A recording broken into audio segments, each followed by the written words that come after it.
Manipurgi ningthau machasingi marakta matam kuinadagi ungkhatnaraklaba nong nungsit adu sok lisingamaga sanipan maribudragi anganba September gi matamdadi pokhainarakle karisu nataba apikpa hiram mamana mairik oiraga achoba mai adu hawankhibane khanaba yaba matang thiduna maram khudingmakta naha oiriba jila singa paka sanagadi adum khanaba se lepkhidre mamai thangdani paka sanana haijabadagi jila singbo maharajna darbar da yawba thingki aduga mahakna hanadagi pairaklaba lebak asigi achamba thabak thoram kharasu paihankhidre naha oiriba jila singna amuk panthaba tawdana mahaki matik mayai leiraba amasung magi misang su oiriba mayamba senapatiga wa khanaba hokre madugi pholna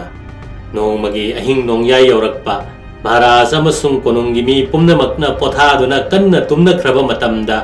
jila singna mahaki tunginba mi khara khomlaga angau sanaga loinana maharaj ki ka yoba chekpal adu kakhalaglaga maharaj na tumliba ka gi thongnauda nongmai kapsinki maharaj adumakti akalla thogi oiba thongna lingzen gidamak maming chachaba mi di sungnat natte maramasina thaudokaduda mahakti landarakpa mi sing adu tanthokhinaba magi mi singbo akanba thabak paikhat hanbagi mahutta masagi asoyangam leitanaba haiduna konungi maninglomda leiba residency gi maikai romda chensilakhi khudakasida asigumba afing aphai gi oiba paw asi ekhoi gi thoganai nupaduna aigi puroibagi mafamda purakhi matam madu nongyai matung pungani tarakpa duaidane aigi tumliba ipuroibabu mahakna hodoktuna paw tamki konungda lana mathokle haina ekhoi gi yumthakta makhol hauna pairakpa nongmai marugi nil tabada pawadu achumbani haiba khangle ngai haktangi manungda maharaj adu magi manawnu pa humga loinana konungdagi hathu selaktune yoraklame makhoi pakhatpaga loinana asoyangam thoktanaba khanbada masa sing adu thak niklame makhoi sifai kharasu loinare aduga makhoi gi khongroi mayam adusu sarang narakpa aduda afangba thangta kusukulai paiduna makhoi gi matung ilei tawpham thokpana aigi nupadi maharaj pokpa thokcharoi aduga khudakaduda darbar gi ka manungda changhanduna hifalame maramdi mahak akibana yamna pakhatpa haibado oikhi karigumba mong amatada mahak nungaina pukning leitaramde kifam karisu leite haina mangonda hanna hairabasu tanja adumaktada langthabandagi gurkha sifai kaya aikhoi gi mafam asitamna khungsalaklame matang aduga suloinana aigi puroibana maharaj ki pukning chaukhatnaba haiduna magi darkar oiba sifai kaya marom Kohima-dagi numit mari mangani gi manungda lakhalaga lalhoba kambuna khudum sankraba konung adu amukhana lowba ngamgani hairaba phawbada karisu phol phangkhidre kanaba oikhidre wari ngai hak tongnaraba matang aswaida aigi nupasu mapi hongdoklore amasung ngai hak tangi manungda nifu mari suba sifai gi leifamdagi sifai kangbo kharasu ekhoi ne leiriba mafam maduda lalhoba singna lan tasilakadra haiduna mafam madu ngak pahore adubo lani hariba dudi karisu leitaba icham chamba mawongni maharaj na magi mi singaloinana khudakta handokhibadagi nongmai khara kaplamlaga dum tuminna leikhre ningthau asibo bhap tanaba haiduna wafam kaya aigi puroibana puthokchakhi loinana hiram maduda thongna phadokna kharadang honaraga amukhana singhasan losinaba tausi hairaba phawbada mahakti karigumba maram mamata sutakhidre mathangda amuk kari tawrakhigadage haibagi wakhalda pung khara kina lelaba matungda afongba chanabi amagi mawongda singhasan thadokningbagi apamba adu aigi puroibagi mafamda uthorakle amasung magi punsigi lemhoriba chahigi matam adudi ganga mapanda leiba ꯑꯁꯦꯡꯕ ꯕ꯭ꯔꯤꯟꯗꯥꯕꯣꯟꯒꯤ ꯂꯝꯗ ꯂꯥꯏ ꯅꯤꯡꯗꯨꯅ ꯂꯩꯖꯔꯨꯕꯒꯤ ꯑꯄꯥꯝꯕ ꯑꯗꯨ ꯐꯣꯡꯗꯣꯔꯛꯂꯦ꯫ ꯃꯍꯥꯛ ꯑꯩꯈꯣꯏꯒꯤ ꯔꯦꯖꯤꯗꯦꯟꯁꯤꯗ ꯅꯨꯃꯤꯠ ꯑꯗꯨꯒꯤ ꯅꯨꯃꯤꯗꯥꯡ ꯄꯨꯡ 2 ꯇꯥꯕꯗꯒꯤ ꯃꯊꯪꯒꯤ ꯅꯨꯃꯤꯠ ꯅꯨꯃꯤꯗꯥꯡ ꯐꯥꯎꯕ ꯂꯩꯈꯤ꯫ ꯃꯍꯥꯛꯅ ꯍꯥꯊꯨ ꯍꯥꯊꯨ ꯁꯤꯡꯍꯥꯁꯟ ꯊꯥꯗꯣꯛꯆꯔꯒꯦ ꯍꯥꯏꯕꯒꯤ ꯋꯥꯐꯝ ꯑꯗꯣ ꯑꯃꯨꯛ ꯍꯟꯅ ꯈꯜꯍꯟꯅꯕ ꯍꯣꯠꯅꯕꯗ ꯑꯩꯒꯤ ꯅꯨꯄꯥꯗꯤ ꯌꯥꯝꯅ ꯂꯥꯡꯇꯛꯅꯈꯤꯕꯅꯤ꯫ ꯑꯗꯨꯕꯨ ꯅꯤꯡꯊꯧ ꯑꯗꯨꯗꯤ ꯁꯦꯅꯥꯄꯇꯤ ꯑꯗꯨꯕꯨ ꯀꯤꯖꯕ ꯋꯥꯈꯜꯅ ꯈꯨꯗꯨꯝ ꯆꯟꯈꯤꯕꯅ ꯃꯥꯒꯤ ꯋꯥꯈꯜ ꯄꯨꯝꯕ ꯃꯥꯡꯈꯤꯔꯝꯃꯤ꯫ ꯍꯟꯅ ꯍꯟꯅ ꯇꯛꯁꯤꯜꯂꯛꯈꯤ ꯃꯍꯥꯛꯀꯤ ꯑꯄꯥꯝꯕ ꯑꯗꯨ ꯏꯗꯨꯅ ꯄꯤꯔꯒꯦ ꯍꯥꯏꯅ꯫ ꯀꯣꯟꯅꯊꯪꯗꯗꯤ ꯃꯥꯒꯤ ꯂꯥꯜꯍꯧꯕ ꯃꯅꯥꯎꯁꯤꯡꯗ ꯃꯍꯥꯛꯀꯤ ꯋꯥꯔꯦꯞ ꯑꯗꯨ ꯆꯤꯊꯤ ꯏꯗꯨꯅ ꯈꯪꯍꯟꯈ꯭ꯔꯦ꯫ ꯑꯗꯨꯒ ꯅꯨꯃꯤꯠ ꯑꯗꯨꯒꯤ ꯌꯥꯆꯪꯉꯛꯄꯗ ꯃꯍꯥꯛ ꯃꯐꯝ ꯑꯗꯨ ꯊꯥꯗꯣꯛꯈ꯭ꯔꯦ꯫ ꯃꯍꯥꯛꯅ ꯆꯠꯈꯤꯕꯗ ꯒꯨꯔꯈꯥ ꯂꯥꯟꯃꯤ ꯀꯌꯥꯅ ꯃꯍꯥꯛꯀꯤ ꯑꯁꯣꯏ ꯑꯉꯥꯝ ꯌꯥꯎꯗꯅꯕ ꯍꯥꯏꯗꯨꯅ ꯀꯁꯥꯔ ꯐꯥꯎꯕ ꯊꯤꯟꯗꯣꯛꯂꯨꯕꯅꯤ꯫ ꯃꯍꯥꯛꯅ ꯔꯦꯖꯤꯗꯦꯟꯁꯤꯗ ꯄꯜꯂꯤꯉꯩ ꯃꯇꯥꯡ ꯑꯗꯨꯗ ꯊꯧꯗꯣꯛ ꯑꯃ ꯊꯣꯛꯈꯤ ꯑꯃꯁꯨꯡ ꯃꯇꯝ ꯑꯗꯨꯗ ꯃꯍꯥꯔꯥꯖ ꯑꯗꯨꯅ ꯊꯧꯗꯣꯛ ꯑꯗꯨꯕꯨ ꯃꯤꯌꯥꯝꯒꯤ ꯃꯃꯥꯡꯗ ꯑꯩꯒꯤ ꯏꯄꯨꯔꯣꯏꯕꯒꯤ ꯃꯔꯥꯜ ꯑꯣꯏꯅ ꯄꯨꯊꯣꯛꯅꯕ ꯍꯣꯠꯅꯈꯤ꯫ ꯋꯥꯐꯝ ꯑꯗꯨꯒꯤ ꯑꯁꯦꯡꯕ ꯑꯆꯨꯝꯕꯗꯤ ꯑꯁꯤꯅꯤ꯫ ꯑꯩꯅꯁꯨ ꯍꯥꯟꯅ ꯍꯥꯏꯖꯈ꯭ꯔꯦ ꯃꯗꯨꯗꯤ ꯃꯍꯥꯔꯥꯖ ꯑꯗꯨꯅ ꯑꯍꯤꯡ ꯑꯗꯨꯗ ꯀꯣꯅꯨꯡ ꯊꯥꯗꯣꯛꯇꯨꯅ ꯂꯥꯛꯄꯗ ꯃꯍꯥꯛꯄꯨ ꯊꯥꯡ ꯇꯥ ꯈꯨꯠꯁꯨ ꯈꯨꯠꯂꯥꯏ ꯀꯌꯥ ꯄꯥꯏꯕ ꯃꯊꯣꯡ ꯃꯔꯝ ꯈꯪꯗ꯭ꯔꯕ ꯃꯤ ꯈꯔ ꯑꯗꯨꯇ ꯅꯠꯇꯅ ꯔꯥꯏꯐꯜ ꯄꯥꯏꯕ ꯃꯅꯤꯄꯨꯔꯤ ꯀꯌꯥꯅꯁꯨ ꯉꯥꯛ ꯁꯦꯟꯗꯨꯅ ꯂꯥꯛꯈꯤꯔꯝꯃꯤ꯫ ꯃꯇꯝ ꯉꯥꯏꯍꯥꯛꯇꯨꯒꯤ ꯑꯣꯏꯅ ꯚꯥꯞ ꯃꯦꯟ ꯇꯥꯅꯗꯅ ꯆꯔꯥꯡꯅꯕ ꯑꯃꯁꯨꯡ ꯑꯀꯤꯕꯒꯤ ꯗꯔꯀꯥꯔ ꯂꯩꯇꯕ ꯃꯔꯝꯗꯨ ꯀꯣꯛꯅꯕ ꯍꯥꯏꯗꯨꯅ ꯑꯩꯈꯣꯏꯒꯤꯗ ꯂꯩꯕ ꯁꯤꯐꯥꯏꯒꯤ ꯑꯣꯐꯤꯁꯥꯔ ꯑꯗꯨꯒ ꯑꯩꯒꯤ ꯅꯨꯄꯥꯒꯅ ꯃꯅꯤꯄꯨꯔꯤ ꯁꯤꯐꯥꯏꯁꯤꯡ ꯑꯗꯨ ꯉꯥꯏꯍꯥꯛꯀꯤ ꯑꯣꯏꯅ ꯅꯣꯡꯃꯩ ꯄꯥꯏꯍꯟꯗꯕꯅ ꯍꯦꯟꯅ ꯑꯆꯨꯝꯕ ꯑꯣꯏꯒꯅꯤ ꯍꯥꯏꯅ ꯈꯜꯂꯨꯕꯗꯒꯤ ꯅꯣꯡꯃꯩ ꯄꯨꯝꯅꯃꯛ ꯈꯣꯝꯖꯤꯜꯂꯒ ꯃꯥꯡꯒꯣꯟꯒꯤ ꯀꯥꯆꯤꯟ ꯑꯃꯗ ꯊꯝꯈꯤ꯫ ꯅꯣꯡꯃꯩꯁꯤꯡ ꯑꯗꯨ ꯀꯣꯟꯅ ꯑꯃꯨꯛ ꯃꯥꯒꯤ ꯃꯄꯨꯗ ꯍꯟꯈꯤꯕꯁꯤ ꯇꯁꯦꯡꯅ ꯃꯈꯣꯏꯒꯤ ꯋꯥꯈꯜꯅꯤ꯫ ꯅꯠꯇ꯭ꯔꯒ ꯀꯣꯅꯨꯡ ꯄꯥꯏꯈ꯭ꯔꯕ ꯃꯤꯁꯤꯡꯅ ꯃꯈꯥ ꯇꯥꯅ ꯌꯦꯡꯊꯤꯅꯕꯒꯤ ꯊꯕꯛ ꯇꯧꯔꯛꯂꯕꯁꯨ ꯇꯉꯥꯏ ꯐꯗꯅ ꯑꯩꯈꯣꯏꯒꯤ ꯔꯦꯖꯤꯗꯦꯟꯁꯤ ꯑꯗꯨ ꯉꯥꯛꯊꯣꯛꯄ ꯇꯥꯕꯅꯤꯅ ꯈꯨꯗꯛꯇ ꯑꯃꯨꯛ ꯅꯣꯡꯃꯩꯁꯤꯡꯗꯨ ꯃꯅꯤꯄꯨꯔꯤꯗ ꯍꯟꯗꯨꯅ ꯄꯤꯕ ꯑꯁꯤꯅꯤ꯫ ꯃꯁꯤꯒꯤ ꯑꯔꯊꯗꯤ ꯃꯈꯣꯏꯅ ꯅꯣꯡꯃꯩ ꯀꯥꯞꯊꯣꯛꯄ ꯃꯇꯝꯗ ꯑꯩꯈꯣꯏꯒꯤ ꯁꯤꯐꯥꯏ ꯀꯥꯡꯕꯨꯗꯒꯤꯅꯤ ꯍꯥꯏꯅ ꯈꯜꯍꯟꯈꯤꯕ ꯌꯥꯕꯅꯤ꯫ ꯑꯗꯨꯕꯨ ꯀꯣꯅꯨꯡ ꯃꯅꯨꯡꯗ ꯅꯣꯡꯃꯩ ꯀꯥꯞꯅꯕ ꯂꯦꯞꯈ꯭ꯔꯕꯅꯤꯅ ꯃꯅꯤꯄꯨꯔꯤ ꯁꯤꯐꯥꯏꯁꯤꯡ ꯑꯗꯨ ꯑꯃꯨꯛ ꯍꯟꯅ ꯅꯣꯡꯃꯩ ꯄꯥꯏꯍꯟꯗꯨꯅ ꯊꯥꯗꯣꯛꯄꯗ ꯑꯁꯤꯡꯕ ꯑꯃ ꯑꯣꯏꯔꯣꯏ ꯍꯥꯏꯅ ꯈꯟꯅꯈꯤ꯫ ꯃꯔꯝꯗꯤ ꯃꯤꯀꯨꯞ ꯑꯗꯨꯗ ꯃꯈꯣꯏ ꯀꯅꯥꯒꯨꯝꯕꯒꯤ ꯊꯧꯗꯥ ꯃꯈꯥꯗ ꯂꯩꯇ꯭ꯔꯕꯅꯤꯅ ꯑꯁꯥꯎꯕꯗꯒꯤ ꯅꯣꯡꯃꯩ ꯀꯥꯞꯁꯤꯜꯂꯨꯕ ꯊꯣꯛꯂꯕꯗꯤ ꯃꯗꯨꯅ ꯍꯦꯟꯅ ꯑꯃꯥꯡ ꯑꯇꯥ ꯊꯣꯛꯍꯟꯅꯕꯒꯤ ꯐꯣꯜ ꯄꯨꯔꯛꯂꯝꯕ ꯌꯥꯏ꯫ ꯁꯦꯅꯥꯄꯇꯤ ꯑꯗꯨꯁꯨ ꯐꯤꯕꯝ ꯆꯥꯅ ꯀꯣꯅꯨꯡꯂꯣꯝꯗꯒꯤ ꯍꯟꯗꯨꯅ ꯅꯣꯡꯃꯩ ꯀꯥꯞꯄꯛꯄꯗ ꯀꯔꯤꯁꯨ ꯆꯤꯡꯅꯕ ꯂꯩꯔꯣꯏ꯫ ꯃꯇꯧ ꯑꯁꯤꯒꯨꯝꯅ ꯌꯥꯝꯅ ꯁꯥꯊꯤꯕ ꯃꯇꯥꯡ ꯑꯃ ꯑꯣꯏꯔꯝꯕ ꯌꯥꯕꯅꯤ꯫ ꯃꯔꯝꯁꯤꯡ ꯑꯁꯤ ꯃꯍꯥꯔꯥꯖ ꯑꯗꯨꯒ ꯂꯣꯏꯅꯅ ꯈꯟꯅꯈꯤ ꯑꯃꯁꯨꯡ ꯍꯧꯗꯣꯛꯂꯤꯕ ꯋꯥꯐꯝ ꯑꯁꯤꯗ ꯃꯍꯥꯛꯁꯨ ꯌꯥꯖꯈꯤ꯫ ꯑꯁꯨꯝꯅ ꯃꯇꯝ ꯑꯗꯨꯒꯤꯇ ꯑꯣꯏꯅ ꯃꯍꯥꯛꯀꯤ ꯃꯤꯁꯤꯡꯗꯒꯤ ꯈꯨꯠꯂꯥꯏ ꯂꯧꯊꯣꯛꯈꯤꯕꯅꯤ꯫ ꯍꯥꯏꯔꯤꯕ ꯄꯨꯝꯅꯃꯛ ꯑꯁꯤ ꯃꯁꯥ ꯃꯊꯟꯇ ꯂꯣꯏ ꯊꯥꯖꯈ꯭ꯔꯕ ꯅꯤꯡꯊꯧ ꯑꯗꯨꯅ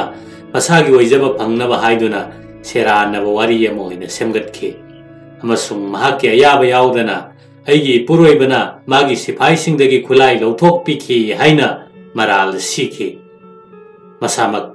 ꯀꯥ ꯍꯦꯟꯅ ꯄꯥꯡꯗꯕꯗꯒꯤ ꯃꯁꯥꯅ ꯄꯤꯊꯣꯛꯈ꯭ꯔꯕ ꯃꯥꯒꯤ ꯈꯨꯕꯝ ꯑꯗꯨꯕꯨ ꯑꯃꯔꯣꯝꯗ ꯐꯪꯅꯅꯕ ꯍꯣꯠꯅꯕꯗ ꯄꯥꯡꯒꯜ ꯊꯣꯛꯈꯤꯗꯦ ꯍꯥꯏꯅꯁꯨ ꯇꯝꯁꯤꯟꯈꯤ꯫ ꯀꯔꯤ ꯑꯃꯠꯇ ꯆꯥꯎ ꯊꯛꯎ ꯌꯥꯗꯅ ꯄꯨꯡ 36 ꯔꯦꯖꯤꯗꯦꯟꯁꯤꯗ ꯂꯩꯔꯕꯒꯤ ꯃꯇꯨꯡꯗ ꯀꯣꯟꯅ ꯃꯃꯩꯊꯪꯗꯗꯤ ꯅꯤꯌꯣꯝ ꯑꯃꯒꯤ ꯃꯈꯥꯗ ꯃꯍꯥꯛꯀꯤ ꯁꯤꯡꯍꯥꯁꯟ ꯑꯗꯨ ꯊꯥꯗꯣꯛꯇꯨꯅ ꯃꯍꯥꯛꯀ ꯍꯦꯛ ꯊꯪꯅꯕ ꯃꯅꯥꯎꯅꯨꯄꯥ ꯖꯨꯕꯔꯥꯖ ꯑꯗꯨꯗ ꯄꯤꯔꯕꯅꯤ ꯍꯥꯏꯗꯨꯅ ꯃꯍꯥꯛꯀꯤ ꯑꯏꯕ ꯑꯃ ꯄꯤꯔꯝꯃꯤ꯫ ꯑꯩꯒꯤ ꯏꯄꯨꯔꯣꯏꯕꯅꯁꯨ ꯉꯥꯡꯅꯔꯤꯕ ꯋꯥ ꯄꯨꯝꯅꯃꯛ ꯑꯁꯤ ꯀꯔꯤꯁꯨ ꯀꯥꯟꯅꯗ꯭ꯔꯕꯅꯤꯅ ꯃꯍꯥꯔꯥꯖ ꯑꯗꯨ ꯆꯟꯅꯅꯕꯒꯤꯗꯃꯛꯇ ꯇꯉꯥꯏ ꯐꯗꯕ ꯊꯧꯔꯥꯡ ꯇꯧꯕ ꯍꯧꯔꯝꯃꯤ꯫ ꯃꯊꯪ ꯅꯨꯃꯤꯠꯀꯤ ꯅꯨꯃꯤꯗꯥꯡ ꯋꯥꯏꯔꯝꯗ ꯃꯍꯥꯛ ꯈꯣꯡꯁꯥꯟꯕ ꯇꯥꯈꯤ꯫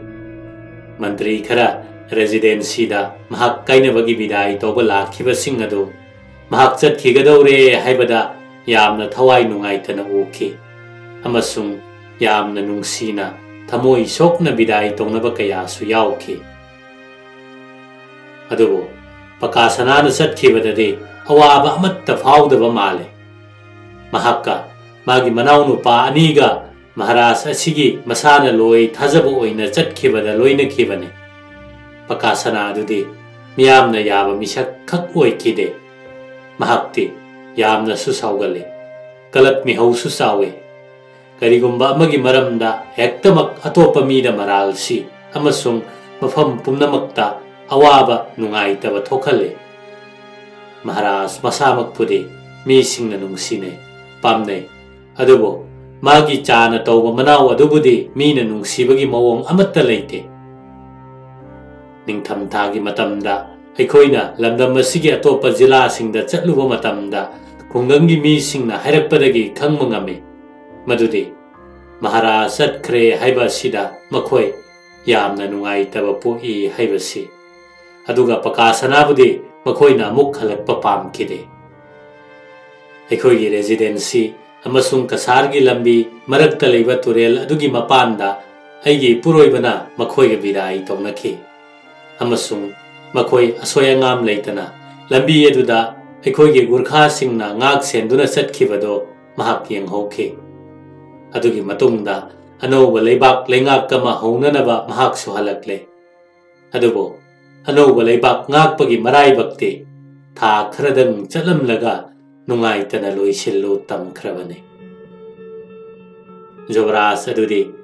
कोनुंगदा लान हौरकपा अमसुंग लालौबा निंगतौ मचासिंगना माइ पाक्लबा मतम अदुवाइदा माइल 13 लापना लेबा बिसेनपुर कौबा मफम अमदा मसामक चथोक्तुना लेखि मफम अदुदा महक्ति निंगथौगी गादीगी मरमदा मुक्नबा अदु कनागी मिचंग याउदबा सादुना लापना येंगदुना लेखिबने महाराज मसामकना तौफम थोकपा मोइना मसागी फिरेप लौदुना लालौबसिंग अदु तकथोकलंबा तारबसु जोबरास अदुदि चथोकलुबा मरमना सहर ओइरिबा कोनुंग असिदा करी थोखरबगे हाइबदु करीसु खंगहौद्रे हाइना मसागी अचुम्बा वाफमदा दुमक लेरमगने असुमना सेनापति अमसुंग मंगोंदा तोंगजरिबा मसिन मनाउसिंगे अफबा फोल ताखिबगा लोइनना थुनमक महाक्सु मणिपुरदा हलकले अमसुंग यामना पुकनिंग तपथबगा लोइनना लमदम असिगी लेंगाकपगी थबक लौबगा लोइनना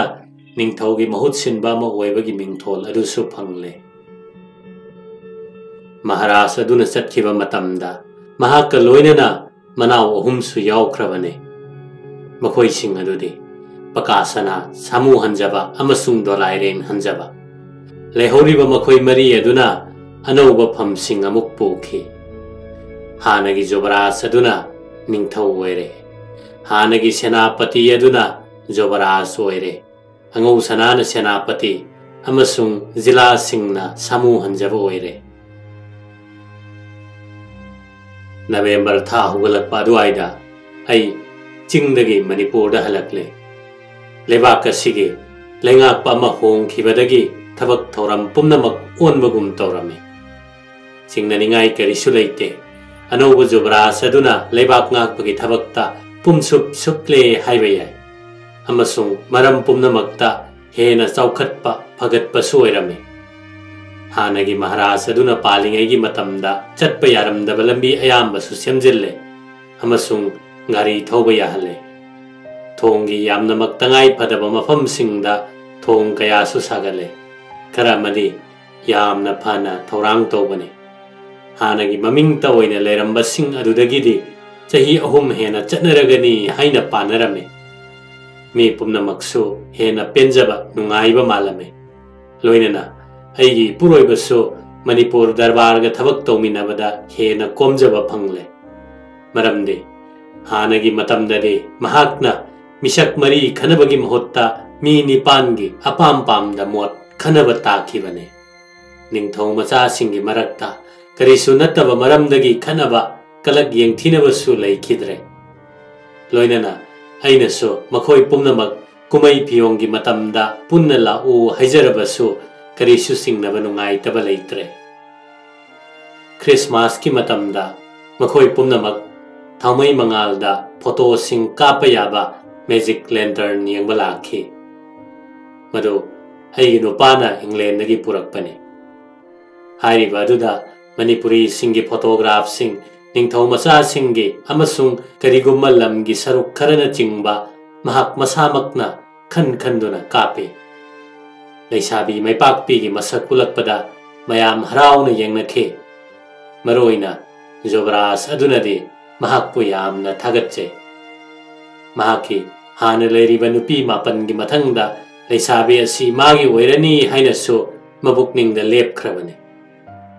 Magic lantern gi kumai ado ningthaugi phizol setlaba hanagi maharaj adugi chauraba photo gi masak ama utlaga loisanki. Mayam pumnamak check mok laudana tumin leina khibane. Ngaihak adudi yamna nungaittabagi phibamda. Adubo aigi nupana kapliba adu khanghong hongdoktuna yamna nokningba mawong ama oina kaplabada mipum khudingmak amuk khanna nokhanki. Maharaj ki photograph aduda mahakna seliba ningthaugi phizol adugi maramdasu hana panjakhre. Phizol adu makti asengba dharma karma gi achauba thodok-singda setpane. Phizol aduda coat ama amasung wauthangnaba machugi phaijom ama yawi. Phaijom adu mangra machugi muga na mapan chelaga tharo manba lei makhal ama haktuna yawi. Hairiba pot asidi ningthau macha nataba kanagumba amattana setpa yade. Kanagumba amana masi setlamba thengnarabadi mayumdabu oiro miyam chatnaba lambidabu oiro mahakadu khudakta phai aduga hairiba potsing atutta natana mahakna selam charamba pumnamak lauselle. Thaudok amada nongmadi ben master aduna magi photo ama kapiba pamjakhi. Aigi nupana madugi damakta oina thaurang tobire. Ben master adu chauraba mayom ama puduna lakhi. Mahakna aikhoigi lampak aduda magi phizol hongdokchaba pamjarame. Maramdi numit adu mahak ningthaugi imung manunga mari leinaba phizol ama setlaga mayumdagi aikhoigi adu phawba lakchaba ngamkhide. Karigumba aina haijariba ningthaugi phizol ama kanagumana setlamlabadi phabiduna ikaiba nangi haibadu thokadra haibadagi. Asumna aikhoigi aduda mana khangjaba chauraba u amagi marumda hathu na mana pamjaba phizol adu sesilame. Amasung maduda henba leiteng ama oina sana machuna phibal chatpa asangbare samgumbagi tupi ama yengbada cha hapnaba patragi makhum manba amasu upselame. Aduda sunatana yengbada thoidokpa mawong manba angangbare samgi mapaksu magi khutki khuningdi yomselle. Magi kuda makhulda achauba angangbale amasu thesalame. Aduga magi di leijadaba maramna ghari amaga mari amaga su aigi nupadagi wairame. Tasengna mahakti top misak ama oina ukhi numit aduda. Adubo magi photo adudi chap chana mahiyanki. Mahaksu yamna nungaijakhibane photo adu ubada. Magi nungaijabado ainasu amukka hena saruk tara hengadhanki. Magi masakado yekpiba matamda. Photo adu lorabagi matungdadi mahak mayumdagi setpa phijet leiteng adu amuk lauthoklaga mana mayumdagi purakpa matamda yomakpa amotpa mina karisu singnadaba mayom aduda amuk khana yomsillaga hanki. Ben master adu aina amuk halakpa matamdadi mahak Manipur thadoktuna chatkiramle. Mana chatkibada aingondadi yamna nungaitaba ama oina thoi. Mahak polo chana taubiba hanagi maharaj aduga loinana mahakti Kolkata da yaukhre.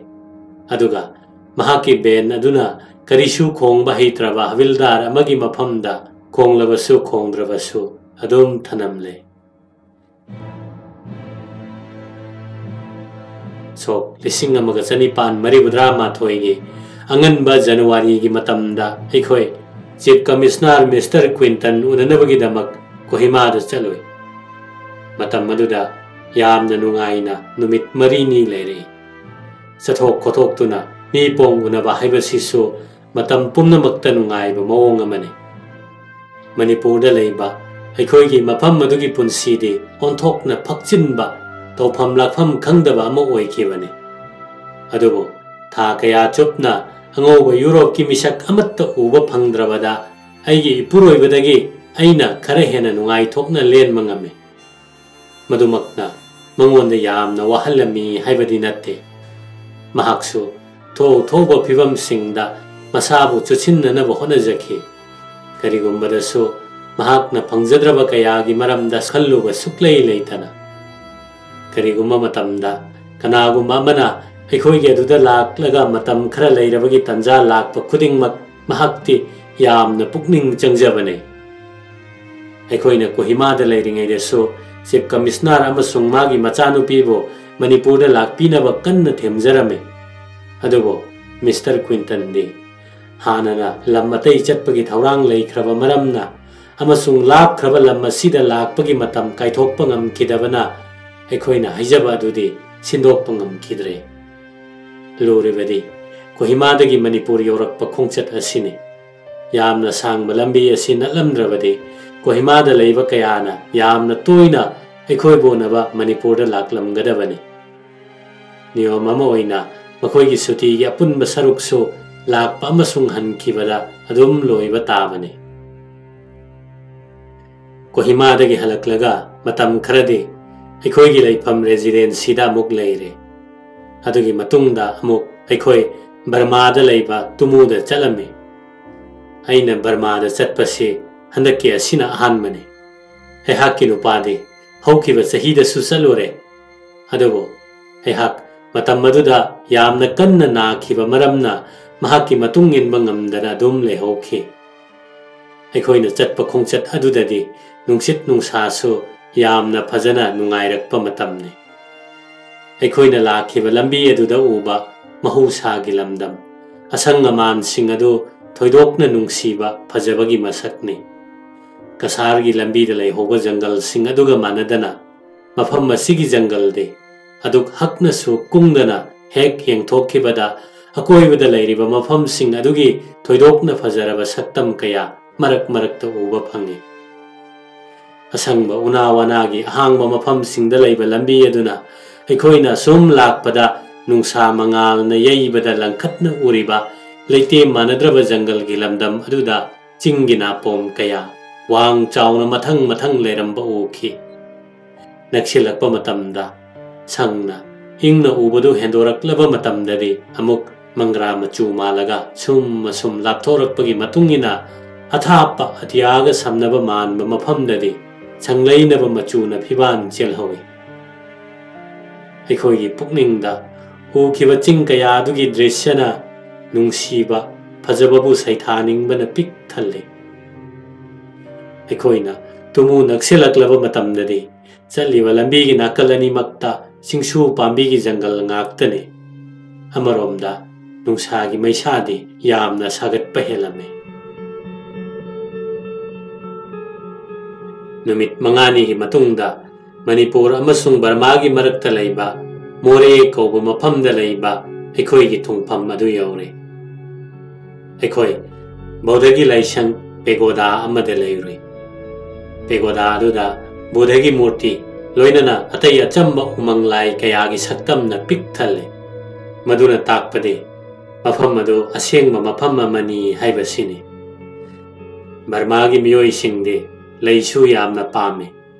ꯃꯇꯝ ꯄꯨꯝꯅꯃꯛꯇ ꯐꯖꯔꯕ ꯃꯆꯨꯒꯤ ꯂꯩ ꯀꯌꯥ ꯒꯝꯂꯥꯗ ꯍꯥꯞꯂꯒ ꯃꯈꯣꯏꯒꯤ ꯂꯥꯏꯁꯤꯡꯒꯤ ꯃꯃꯥꯡꯗ ꯊꯝꯃꯤ ꯃꯈꯣꯏ ꯃꯁꯥꯕꯨ ꯏꯪꯍꯟꯅꯅꯕ ꯍꯨꯃꯥꯏ ꯃꯆꯥ ꯃꯆꯥꯁꯨ ꯁꯤꯖꯤꯟꯅꯩ ꯑꯩꯈꯣꯏꯅ ꯂꯩꯔꯨꯔꯤꯕ ꯄꯦꯒꯣꯗꯥ ꯑꯗꯨꯁꯨ ꯀꯕꯣꯁꯤꯡꯒꯤ ꯌꯨꯝꯒꯤ ꯃꯑꯣꯡꯗ ꯂꯩꯕꯥꯛꯇꯒꯤ ꯐꯨꯠ 3 ꯋꯥꯡꯅ ꯎꯆꯨꯛ ꯌꯨꯡꯂꯒ ꯁꯥꯏ ꯃꯐꯝ ꯑꯗꯨꯒꯤ ꯂꯩꯃꯥꯏ ꯏꯁꯤꯡ ꯅꯨꯡꯁꯤꯠ ꯌꯥꯝꯅ ꯆꯣꯠꯄ ꯃꯔꯝꯅ ꯌꯨꯝꯒꯤ ꯂꯩꯃꯥꯏ ꯑꯗꯨ ꯄꯠꯊ ꯄꯨꯝꯊꯔꯛꯇꯅꯕ ꯋꯥꯡꯈꯠꯄꯁꯨ ꯑꯗꯨꯝ ꯃꯁꯥꯅ ꯇꯥꯕꯅꯤ ꯇꯨꯃꯨꯗ ꯇꯧꯔꯤꯕ ꯄꯨꯝꯅꯃꯛ ꯑꯗꯨꯗꯤ ꯃꯅꯤꯄꯨꯔꯒ ꯄꯨꯝꯈꯦꯟ ꯈꯦꯟꯅꯔꯦ ꯅꯨꯄꯤꯁꯤꯡꯅ ꯑꯔꯪꯕ ꯐꯖꯕ ꯃꯈꯜ ꯃꯈꯜꯒꯤ ꯃꯆꯨ ꯁꯦꯠ ꯆꯥꯏ ꯃꯁꯝ ꯑꯗꯨꯁꯨ ꯐꯖꯅ ꯁꯦꯝꯃꯤ ꯀꯣꯛꯊꯛꯇ ꯑꯆꯧꯕ ꯁꯝꯕꯨꯜ ꯑꯃꯒ ꯂꯣꯏꯅꯅ ꯁꯝꯕꯨꯜ ꯑꯗꯨꯗ ꯍꯨꯃꯥꯏ ꯃꯆꯥ ꯑꯃꯁꯨꯡ ꯐꯖꯕ ꯃꯆꯨꯒꯤ ꯂꯩ ꯀꯌꯥ ꯊꯦꯠꯆꯜꯂꯤ ꯅꯨꯄꯤ ꯄꯨꯝꯅꯃꯛ ꯆꯨꯔꯨꯞ ꯊꯛꯏ ꯀꯔꯤ ꯑꯃꯨꯛ ꯍꯥꯏꯒꯅꯤ ꯆꯍꯤ ꯌꯥꯝꯗ꯭ꯔꯤꯕ ꯅꯍꯥꯁꯤꯡ ꯑꯗꯨ ꯐꯥꯎꯕ ꯃꯈꯣꯏꯒꯤ ꯃꯆꯤꯟꯗ ꯑꯆꯧꯕ ꯆꯨꯔꯨꯞ ꯑꯃ ꯌꯥꯎꯗꯕꯁꯤ ꯄꯪꯎ ꯎꯗꯦ ꯆꯨꯔꯨꯞꯁꯤꯡ ꯑꯁꯤ ꯃꯌꯥꯏ ꯀꯟꯗꯕ ꯃꯈꯣꯏꯒꯤ ꯏꯪꯈꯣꯜꯗ ꯍꯧꯔꯒ ꯀꯪꯍꯟꯗꯨꯅ ꯁꯦꯝꯕ ꯍꯤꯗꯥꯛ ꯃꯅꯥꯁꯤꯡꯅ ꯁꯦꯝꯕꯅꯤ ꯚꯥꯔꯠꯀꯤ ꯃꯍꯩ ꯃꯔꯣꯡ ꯄꯥꯝꯕꯤ ꯆꯨꯖꯥꯛ ꯃꯅꯥꯒꯨꯝꯕꯗ ꯌꯥꯝꯅ ꯀꯣꯟꯁꯤꯟꯗꯨꯅ ꯁꯦꯝꯃꯤ ꯑꯗꯨꯒ ꯑꯔꯣꯏꯕ ꯃꯇꯣꯜꯁꯤꯡ ꯑꯗꯨ ꯑꯀꯨꯞꯄ ꯃꯨꯒꯥꯒꯤ ꯂꯪꯅ ꯀꯤꯁꯤꯜꯂꯤ England thaknaribasing adudagi makhoi asina mapop chawba sangba heli tumuda leiba kabo leisabi sing aduna aigi nupana England dagi purakpasing adu pithakpada mayak kanmali haiduna makhoi di thakningde aikoina thunglabagi matung mathangi numittuda kabogi meyok haina khangnaba civil officer ado aikoibu naba lakhi tasengnamak mahak masadi Burmagi mini adubo English yamna phajana ngang bangame mabukningda mahakna ngamjaba aikoigi da makta tawjaningba kayana langtaknarame mahak ngangleinaba machugi yamna mengba mugagi phizol seli makokta napu machugi koyatieli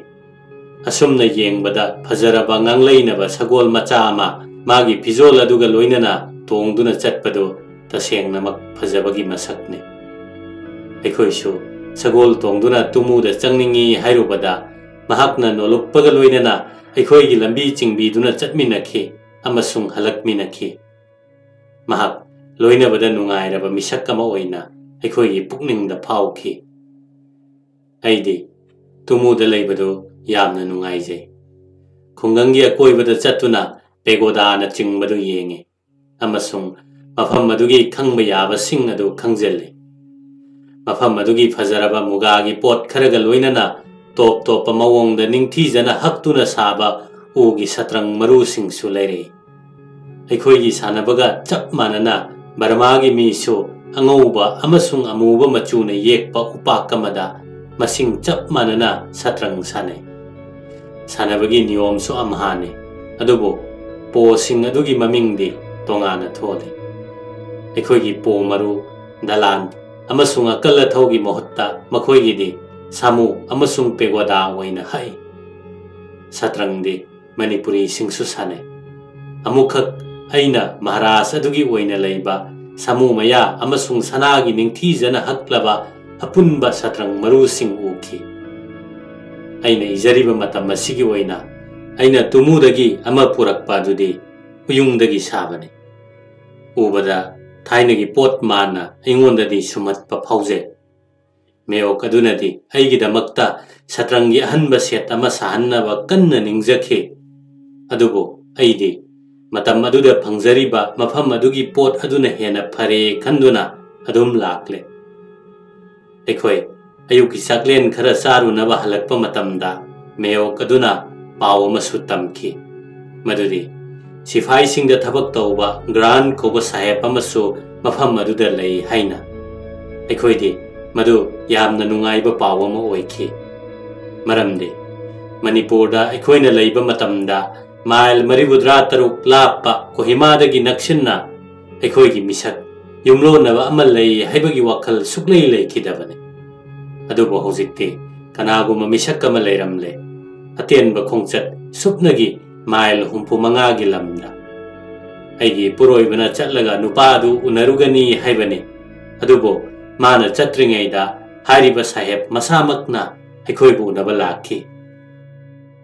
karimata khanghodana kanagumi nupi ama leiramgani hek changsilakani haibagi wakhal adudi matam maduda Mr. Grant ki oina magi pukningda phauki haibasi ai khankhide mahakna selakliba phizol adugi maramda karisu thausadabagum tawki seliba piedo jungle gi achikpada leiba thabak tafam amada kanagumbi nupi naha ama lakpagi oithokpasu leitraba mafamda mahusana mayum pandriba nupa singna chenariba phizol adune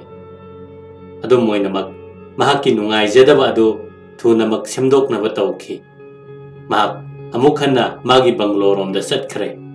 mahak amuk halaknaba aina mabu wasakhanki hansu halakhe hena matik charaba phajaraba phizolda mahakti pukning makalamna yamna nungai thokpa midane ekhoi animakpo mahakna yamna nungai hanki amasung tumuda numit marini leibado atai matamgadi pumkhen khenakhi mahakki leifam apikpa jaga aduda ekhoi maga loinana cha thakminnaba chaloi matam maduda mana phagi yamna tawkhibadi sifai singi oina piriba chinjak chini makhan amasung atai kayagi maramda sifai kangbu amagi thabak pubo oina mahak tumuda leijabani haina adubo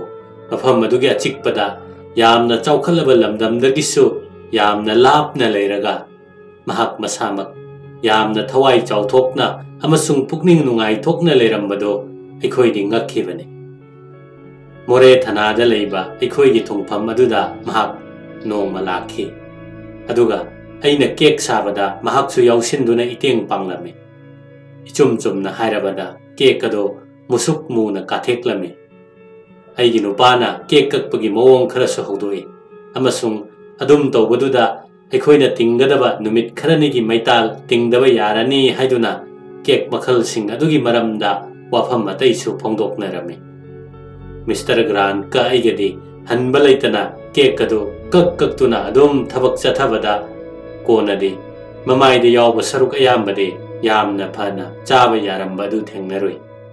aigi nupadasu amukta saduna yengu haina thembada mahaksu saduna yengle aduga yamna haure haina phongdok piki aikhoidi urei singsu yamna pamjai hairiba urei kayamarumdi tumugi akoibada horiba pambi sing aduda marang kaina sale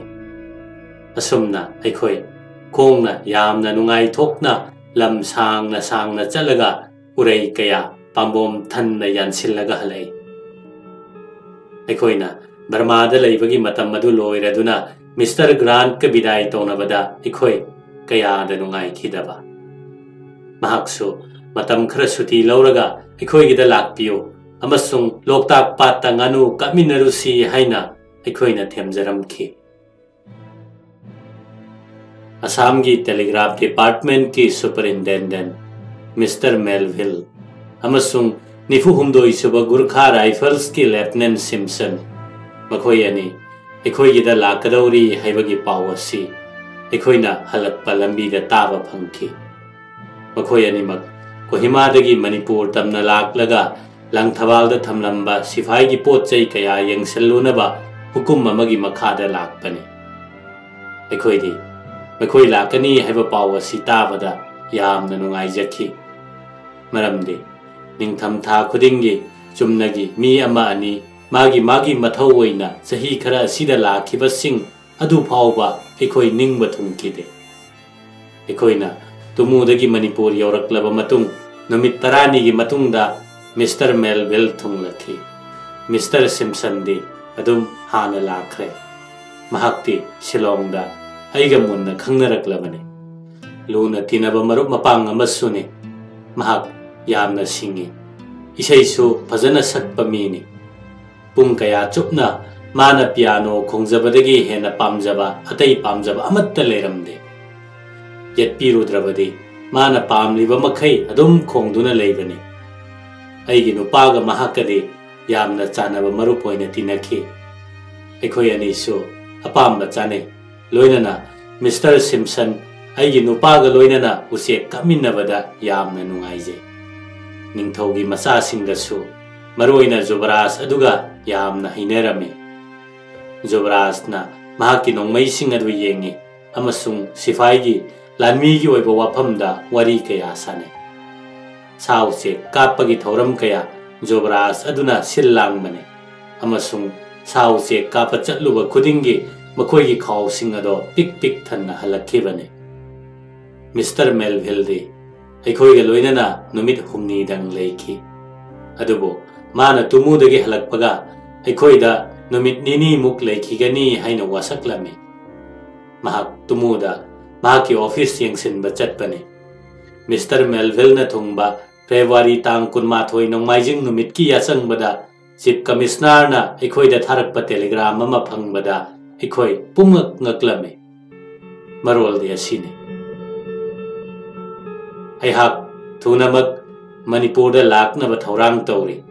lambi sorok mithung sang mawong tana thamo mathang harakadaba wa amasung tarik haraklagane aikoi gi wakhalda electric na chingbagum phawkhi karigidamak asuk khanghaudana Chief Commissioner lakadawribana telegram aduda akupa marol supande mahakna ꯏꯊꯥ ꯊꯥꯖꯗꯅ ꯂꯥꯛꯀꯗꯧꯔꯤꯕ ꯑꯁꯤꯒꯤ ꯑꯃꯠꯇ ꯉꯥꯏꯔꯕ ꯃꯔꯝ ꯑꯃ ꯑꯩꯈꯣꯏꯅ ꯈꯟꯖꯕꯗꯤ ꯍꯥꯟꯅꯒꯤ ꯃꯍꯥꯔꯥꯖ ꯑꯗꯨꯒꯤ ꯃꯔꯝꯗ ꯀꯔꯤꯒꯨꯝꯕ ꯈꯔ ꯑꯣꯏꯕ ꯌꯥꯏ ꯍꯥꯏꯕꯁꯤꯅꯤ꯫ ꯍꯥꯏꯔꯤꯕ ꯃꯤꯁꯛ ꯑꯗꯨꯅ ꯊꯥ ꯈꯔ ꯀꯜꯀꯇꯥꯗ ꯂꯩꯔꯤꯉꯩꯗ ꯀꯔꯤꯒꯨꯝꯕ ꯈꯔ ꯁꯦꯝꯖꯤꯟ ꯁꯥꯖꯤꯟꯗꯨꯅ ꯃꯍꯥꯛꯀꯤ ꯋꯥꯐꯝ ꯑꯗꯨ ꯈꯟꯅꯕꯤꯅꯕ ꯑꯃꯁꯨꯡ ꯃꯍꯥꯛꯀꯤ ꯂꯩꯕꯥꯛ ꯑꯃꯨꯛ ꯍꯟꯅ ꯐꯪꯕꯗ ꯃꯇꯦꯡ ꯄꯥꯡꯕꯤꯌꯨ ꯍꯥꯏꯅ ꯁꯔꯀꯥꯔꯗ ꯍꯟꯅ ꯍꯟꯅ ꯆꯤꯊꯤ ꯊꯥꯈ꯭ꯔꯕꯅꯤ꯫ ꯃꯍꯥꯛꯀꯤ ꯆꯤꯊꯤ ꯑꯗꯨꯗ ꯑꯁꯨꯝꯅ ꯍꯥꯏꯖꯈ꯭ꯔꯕꯅꯤ ꯃꯗꯨꯗꯤ ꯃꯍꯥꯛꯄꯨ ꯃꯔꯝ ꯆꯥꯗꯅ ꯃꯍꯥꯛꯀꯤ ꯃꯅꯥꯎꯅꯨꯄꯥ ꯖꯨꯕꯔꯥꯖꯅ ꯑꯩꯒꯤ ꯏꯄꯨꯔꯣꯏꯕꯅ ꯇꯛꯁꯤꯟꯕꯗꯒꯤ ꯅꯤꯡꯊꯧ ꯈꯨꯕꯝꯗꯒꯤ ꯇꯥꯟꯊꯣꯛꯄꯤꯕꯅꯤ ꯍꯥꯏꯅ꯫ ꯃꯁꯥꯅ ꯂꯣꯏ ꯊꯥꯖꯈ꯭ꯔꯕ ꯅꯤꯡꯊꯧ ꯑꯗꯨꯕꯨ ꯑꯩꯈꯣꯏꯒꯤ ꯁꯔꯀꯥꯔꯅ ꯑꯃꯨꯛ ꯍꯟꯖꯟꯒꯗꯧꯔꯤꯕ꯭ꯔꯥ ꯍꯥꯏꯕꯁꯤꯒꯤ ꯈꯪꯅꯤꯡꯕ ꯂꯥꯡꯇꯛꯅꯕꯒꯤ ꯋꯥꯈꯜ ꯑꯃꯗꯤ ꯂꯩꯕꯥꯛꯀꯤ ꯃꯐꯝ ꯄꯨꯝꯅꯃꯛꯇ ꯈꯟꯅꯕ ꯍꯧꯔꯛꯂꯝꯃꯤ꯫ ꯖꯨꯕꯔꯥꯖ ꯑꯃꯁꯨꯡ ꯊꯪꯒꯥꯜ ꯖꯦꯅꯔꯦꯜꯅꯁꯨ ꯑꯩꯒꯤ ꯏꯄꯨꯔꯣꯏꯕꯒꯤ ꯃꯐꯝꯗ ꯃꯍꯥꯛꯀꯤ ꯃꯣꯠ ꯀꯔꯤꯅꯣ ꯍꯥꯏꯅ ꯂꯦꯞꯄ ꯂꯩꯇꯅ ꯍꯪꯈꯤꯕꯅꯤ꯫ ꯑꯩꯈꯣꯏ ꯐꯖꯅ ꯈꯪꯕ ꯉꯝꯃꯤ ꯃꯗꯨꯗꯤ ꯀꯔꯤꯒꯨꯝꯕ ꯅꯤꯡꯊꯧ ꯈꯨꯕꯝ ꯍꯟꯖꯤꯜꯍꯟꯕꯒꯤ ꯈꯣꯡꯊꯥꯡ ꯑꯃ ꯊꯣꯛꯂꯛꯄ ꯇꯥꯔꯕꯗꯤ ꯊꯕꯛ ꯑꯗꯨ ꯄꯥꯡꯊꯣꯛꯅꯕ ꯍꯣꯠꯅꯕꯗ ꯑꯔꯨꯕ ꯃꯇꯥꯡ ꯑꯃꯗꯤ ꯑꯣꯏꯒꯅꯤ꯫ ꯃꯔꯝꯗꯤ ꯍꯥꯟꯅꯒꯤ ꯃꯍꯥꯔꯥꯖ ꯑꯃꯁꯨꯡ ꯃꯥꯒꯤ ꯃꯅꯥꯎꯅꯨꯄꯥ ꯄꯀꯥ ꯁꯅꯥꯒ ꯃꯈꯣꯏ ꯑꯇꯩꯒ ꯁꯥꯊꯤꯅ ꯌꯦꯛꯅꯕꯒꯤ ꯃꯔꯝ ꯑꯃ ꯂꯩꯈ꯭ꯔꯕꯅꯤꯅ꯫ ꯂꯅꯥꯏ ꯈꯪꯖꯤꯟꯕ ꯌꯥꯕ ꯀꯌꯥꯗꯒꯤ ꯄꯥꯎ ꯑꯃꯁꯨ ꯐꯪꯂꯦ ꯃꯗꯨꯗꯤ ꯈꯨꯠꯁꯨ ꯈꯨꯠꯂꯥꯏ ꯅꯣꯡꯃꯩ ꯃꯔꯨ ꯆꯤꯟꯖꯥꯛꯅꯆꯤꯡꯕ ꯀꯌꯥ ꯈꯣꯝꯖꯤꯜꯂꯒ ꯀꯣꯅꯨꯡ ꯃꯅꯨꯡꯗ ꯄꯩꯁꯤꯟꯗꯨꯅ ꯊꯝꯂꯦ ꯍꯥꯏꯕꯁꯨ꯫ ꯍꯥꯏꯔꯤꯕ ꯄꯥꯎ ꯑꯁꯤ ꯅꯣꯡꯃ ꯑꯩꯅ ꯇꯥꯟ ꯆꯥꯔꯨꯕꯗꯒꯤ ꯐꯪꯕ ꯉꯝꯈꯤ꯫ ꯑꯏꯪꯕ ꯔꯤꯇꯨꯒꯤ ꯃꯇꯝꯗ ꯑꯩꯒꯤ ꯏꯄꯨꯔꯣꯏꯕꯅ ꯎꯆꯦꯛꯁꯤꯡ ꯐꯪꯕ ꯋꯥꯔꯛꯂꯕꯗ ꯂꯝ ꯉꯥꯅꯨꯅ ꯆꯤꯡꯕ ꯑꯩꯈꯣꯏꯒꯤꯗꯃꯛ ꯀꯥꯞꯄꯤꯔꯨꯅꯕ ꯍꯥꯏꯗꯨꯅ ꯃꯅꯤꯄꯨꯔꯤ ꯁꯤꯀꯥꯔꯤ ꯑꯃ ꯑꯩꯈꯣꯏꯗ ꯊꯕꯛ ꯇꯧꯍꯜꯂꯝꯃꯤ꯫ ꯅꯣꯡꯃꯗꯤ ꯍꯥꯏꯔꯤꯕ ꯅꯨꯄꯥ ꯑꯗꯨ ꯃꯤ ꯊꯥꯗꯨꯅ ꯂꯧꯍꯜꯂꯨꯏ ꯑꯗꯨꯒ ꯑꯩꯈꯣꯏꯒꯤ ꯑꯄꯥꯝꯕꯗꯨ ꯃꯉꯣꯟꯗ ꯍꯥꯏꯔꯨꯕꯗ ꯃꯥꯅ ꯈꯨꯃꯛꯈꯤ, ꯍꯧꯖꯤꯛ ꯎꯆꯦꯛ ꯀꯥꯞꯂꯨꯕ ꯌꯥꯔꯣꯏ ꯃꯔꯝꯗꯤ ꯖꯨꯕꯔꯥꯖꯅ ꯑꯩꯍꯥꯛꯇ ꯅꯠꯇꯅ ꯃꯥꯒꯤ ꯈꯨꯡꯒꯪꯗ ꯂꯩꯕ ꯃꯤ ꯄꯨꯝꯅꯃꯛꯇꯒꯤ ꯅꯣꯡꯃꯩ ꯄꯨꯔꯛꯅꯕ ꯍꯨꯀꯨꯝ ꯇꯧꯕꯗꯒꯤ ꯅꯣꯡꯃꯩ ꯄꯨꯝꯅꯃꯛ ꯀꯣꯅꯨꯡꯒꯤ ꯈꯨꯠꯂꯥꯏ ꯊꯝꯐꯝꯗ ꯂꯩꯈ꯭ꯔꯦ꯫ ꯑꯩꯍꯥꯛꯅ ꯅꯨꯄꯥ ꯑꯗꯨꯕꯨ ꯆꯠꯍꯟꯈꯤꯔꯝꯃꯤ ꯑꯗꯨꯒ ꯋꯥꯔꯤ ꯑꯗꯨꯃꯛ ꯑꯩꯒꯤ ꯏꯄꯨꯔꯣꯏꯕꯗ ꯑꯃꯨꯛ ꯍꯟꯅ ꯇꯝꯂꯨꯔꯦ꯫ ꯃꯍꯥꯛꯅ ꯍꯥꯏꯈꯤ ꯃꯍꯥꯔꯥꯖ ꯑꯗꯨ ꯃꯅꯤꯄꯨꯔꯗ ꯍꯜꯂꯛꯈꯤꯒꯗ꯭ꯔꯥ ꯍꯥꯏꯕꯒꯤ ꯋꯥꯈꯜꯗ ꯃꯈꯣꯏꯅ ꯃꯥꯌꯣꯛꯅꯅꯕꯒꯤ ꯀꯔꯤꯒꯨꯝꯕ ꯊꯧꯔꯥꯡ ꯑꯃ ꯇꯧꯕ ꯃꯥꯜꯂꯤ꯫ ꯇꯁꯦꯡꯕꯁꯨ ꯆꯤꯐ ꯀꯃꯤꯁꯅꯔꯒꯤ ꯇꯦꯂꯤꯒ꯭ꯔꯥꯝ ꯑꯗꯨ ꯐꯪꯕꯗ ꯑꯩꯒꯤ ꯏꯄꯨꯔꯣꯏꯕꯅ ꯃꯍꯥꯛ ꯂꯥꯛꯀꯗꯧꯔꯤ ꯍꯥꯏꯕꯁꯤꯁꯨ ꯗꯔꯕꯥꯔꯗ ꯈꯪꯍꯟꯕ ꯇꯥꯈꯤ꯫ ꯃꯔꯝ ꯑꯁꯤꯗꯒꯤ ꯂꯥꯡꯇꯛꯅꯕꯒꯤ ꯈꯝ ꯊꯦꯡꯕ ꯊꯥꯛ ꯑꯗꯨ ꯌꯧꯔꯛꯂꯦ꯫ ꯖꯨꯕꯔꯥꯖ ꯑꯃꯁꯨꯡ ꯃꯥꯒ ꯂꯣꯏꯅꯕ ꯃꯤꯑꯣꯏꯁꯤꯡꯅ ꯀꯔꯤ ꯊꯣꯛꯀꯗꯧꯔꯤꯕꯅꯣ ꯍꯥꯏꯕꯗꯨ ꯈꯪꯗꯣꯛꯅꯕ ꯍꯣꯠꯅꯕꯁꯤ ꯂꯦꯞꯄ ꯂꯩꯈꯤꯗꯦ꯫ ꯃꯈꯣꯏꯅ ꯈꯪꯗ꯭ꯔꯤꯕ ꯑꯗꯨꯒꯨꯝꯅ ꯑꯩꯒꯤ ꯏꯄꯨꯔꯣꯏꯕꯁꯨ ꯀꯔꯤ ꯑꯃꯠꯇ ꯈꯪꯖꯗꯕꯅꯤ ꯍꯥꯏꯕꯁꯤ ꯃꯈꯣꯏ ꯁꯨꯛꯊꯥ ꯊꯥꯖꯈꯤꯗꯦ ꯑꯃꯁꯨꯡ ꯃꯇꯝ ꯄꯨꯝꯅꯃꯛꯇ ꯃꯈꯣꯏ ꯃꯄꯨꯛꯅꯤꯡ ꯅꯨꯡꯉꯥꯏꯇꯅ ꯍꯟꯈꯤꯕ ꯉꯥꯛꯇꯅꯤ꯫ ꯑꯩꯈꯣꯏ ꯏꯁꯥꯃꯛꯁꯨ ꯃꯈꯣꯏꯒ ꯆꯞ ꯃꯥꯟꯅꯅ ꯀꯔꯤ ꯊꯣꯛꯂꯒꯗꯧꯔꯤꯕ ꯍꯥꯏꯕꯒꯤ ꯋꯥꯈꯜꯗ ꯂꯥꯡꯇꯛꯅꯈꯤ꯫ ꯃꯇꯝ ꯑꯁ꯭ꯋꯥꯏꯁꯤꯗ ꯑꯩꯗꯤ ꯍꯥꯟꯅꯗꯒꯤ ꯏꯪꯂꯦꯟ ꯆꯠꯅꯅꯕ ꯊꯧꯔꯥꯡ ꯇꯧꯔꯨꯔꯦ꯫ ꯆꯍꯤ 3ꯗꯒꯤ ꯍꯦꯜꯂꯛꯂꯕ ꯑꯩꯈꯣꯏꯒꯤ ꯃꯇꯝ ꯑꯌꯥꯝꯕꯒꯤ ꯋꯥꯔꯤ ꯑꯃꯗꯤ ꯊꯕꯛꯇꯒꯤ ꯁꯨꯇꯤ ꯂꯧꯕ ꯑꯃꯁꯨꯡ ꯌꯨꯝ ꯑꯁꯤ ꯉꯥꯛꯇꯅꯤ꯫ ꯖꯍꯥꯖ ꯆꯠꯄꯒꯤ ꯇꯥꯔꯤꯛꯁꯨ ꯂꯦꯞꯈ꯭ꯔꯕꯅꯤ꯫ ꯑꯁꯨꯝꯅ ꯆꯤꯐ ꯀꯃꯤꯁꯅꯔꯅ ꯂꯥꯛꯄꯒꯤ ꯐꯣꯜ ꯑꯗꯨ ꯉꯥꯏꯕꯒꯤ ꯑꯣꯏꯅ ꯃꯅꯤꯄꯨꯔꯗ ꯁꯨꯝ ꯌꯩꯊꯣꯛꯇꯨꯅ ꯂꯩꯕꯗ ꯑꯣꯏꯊꯣꯛꯄ ꯌꯥꯗꯕꯒꯨꯝꯕ ꯑꯃ ꯂꯩꯔꯛꯂꯦ꯫ ꯑꯗꯨꯝ ꯑꯣꯏꯅꯃꯛ ꯑꯩꯒꯤ ꯏꯄꯨꯔꯣꯏꯕꯅ ꯍꯥꯏꯈꯤꯕꯅꯤ ꯀꯔꯤꯒꯨꯝꯕ ꯐꯠꯇ ꯅꯨꯡꯗ ꯊꯣꯔꯛꯄ ꯇꯥꯔꯕꯗꯤ ꯈꯨꯗꯣꯡꯊꯤꯕ ꯑꯗꯨꯗꯒꯤ ꯅꯥꯟꯊꯣꯛꯍꯧꯅꯕꯒꯤ ꯑꯣꯏꯅ ꯑꯉꯟꯕ ꯖꯍꯥꯖ ꯑꯃꯗ ꯆꯠꯅꯕꯒꯤ ꯊꯧꯔꯥꯡ ꯇꯧꯕꯅ ꯑꯁꯤꯡꯕ ꯊꯕꯛ ꯑꯣꯏꯒꯅꯤ ꯍꯥꯏꯕꯁꯤ꯫ ꯋꯥꯐꯝ ꯑꯁꯤꯒ ꯃꯔꯤ ꯂꯩꯅꯅ ꯑꯩꯍꯥꯛ ꯈꯣꯡꯁꯥꯟꯅꯕꯒꯤꯗꯃꯛ ꯇꯉꯥꯏ ꯐꯗꯕ ꯊꯧꯔꯥꯡ ꯇꯧꯔꯝꯃꯤ꯫ ꯑꯩꯍꯥꯛ ꯆꯠꯅꯤꯡꯗꯕꯒꯤ ꯋꯥꯈꯜ ꯐꯥꯎꯈꯤꯗꯕꯗꯤ ꯅꯠꯇꯦ꯫ ꯑꯗꯨꯝꯅꯗꯤ ꯑꯣꯏꯔꯒ ꯌꯨꯝꯗ ꯆꯤꯊꯤ ꯏꯕꯗ ꯑꯩꯒꯤ ꯃꯔꯨꯞ ꯑꯃꯗ ꯍꯥꯏꯈꯤ, ꯀꯨꯝꯍꯩ ꯌꯦꯡꯉꯨ, ꯑꯩ ꯄꯣꯠ ꯐꯖꯅ ꯌꯣꯝꯁꯤꯟꯕ ꯏꯌꯥ ꯌꯥꯗ꯭ꯔꯦ꯫ ꯃꯤꯁꯇꯔ ꯁꯤꯝꯁꯟꯁꯨ ꯃꯅꯤꯄꯨꯔꯗ ꯃꯇꯝ ꯁꯥꯡꯊꯅ ꯂꯩꯖꯅꯤꯡꯉꯤ꯫ ꯃꯍꯥꯛꯀꯤ ꯇꯧꯒꯗꯕ ꯊꯕꯛ ꯄꯨꯝꯅꯃꯛ ꯂꯣꯏꯔꯕꯅꯤ꯫ ꯀꯔꯤꯒꯤꯅꯣ ꯈꯪꯗꯦ ꯃꯥꯅ ꯄꯟꯊꯅꯤꯡꯉꯤꯕꯗꯣ꯫ ꯃꯥꯒꯤ ꯔꯦꯖꯤꯃꯦꯟꯠꯀꯤ ꯀꯔꯅꯦꯜꯗꯁꯨ ꯇꯦꯂꯤꯒ꯭ꯔꯥꯝ ꯇꯧꯈ꯭ꯔꯦ ꯃꯇꯝ ꯈꯔ ꯃꯥꯅ ꯂꯩꯖꯍꯧꯕ ꯑꯗꯨ ꯌꯥꯕꯤꯌꯨ ꯍꯥꯏꯅ꯫ ꯑꯃꯔꯣꯝꯗ ꯑꯩꯒꯤ ꯏꯄꯨꯔꯣꯏꯕꯅꯁꯨ mahakna haijaba adu saugat pikhrabada mamai thangdadi tangai phadana suti adu pirakle magidi icham chamna charangnaba ama oina nungai jabaduni lam thokadawriba kaya adu khangba ngamdana ikhang khanghodana aina chatpagi thaurangda ahongba ama lakhibadu Jobaras amasung darbar na khangdaba tawkhide Chief Commissioner na lakpagi maram karino haibasigi langla langjin ama puthoknabagi damakta lebak pumba senaduna leibagi mawang ama taseng na leibagum tawrame aina thunamak chatkinabagi pukning lepluriba adubu yamna sathiba manungda artha leiba ama oina lawkhibani makoina khale ehak khudong thibadagi nanthoknaba chele wafam asimakni nongma aingonda thangal general na karisu singna ningai leitaba mongda madu natra haina hangkiba aduga muksu Chief Commissioner na Manipur dagi chatkidriba phawbadi ehak chatpadu yaithokpiyo haijaki ningthau macha pumnamak yariba makhai aibo adum leinanaba themkibane amarom su